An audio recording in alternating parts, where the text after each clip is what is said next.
Եթե իրենք իմանային, որ դուրս են գալու եւ պարքայելու են, իրենք հայտարարելու են 7-ից լույս 8-ի գիշերը այդ ժամանակ։ Երբ Նիկոլ Փաշինյանը հայտարարեց, որ ԿՊ-ն հաղթել է, դեռ հաշվարկը չավարտած, իրենք պետք է ժամանակ դուրս գային փողոց։ Բայց իրենք գիտեին, որ իրենք չեն կարող դուրս գալ փողոց,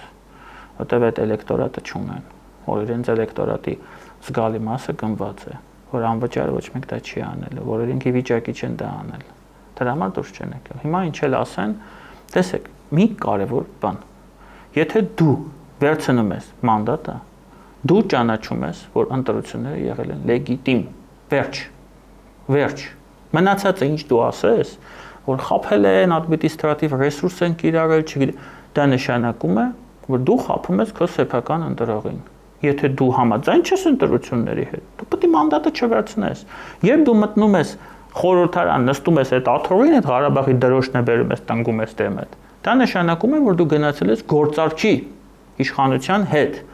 Դու կամ ընդունում ես լեգիտիմությունը, կամ չես ընդունում լեգիտիմությունը, բայց գնում ես իշխանության հետ գործարքի մեջ։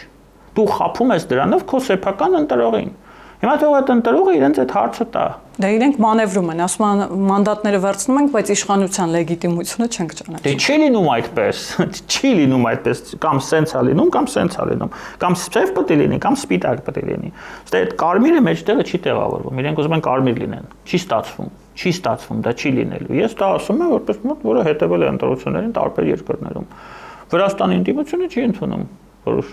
վրացական երազանքը լեգիտիմ իշխանություն չի ընդունում, իրավունք ունի եւ մանդատները չի վերցրել։ Իրենք չեն ընդունում, իրենք սեփական ընտրողին չեն խաբել, հեսա խաբել են։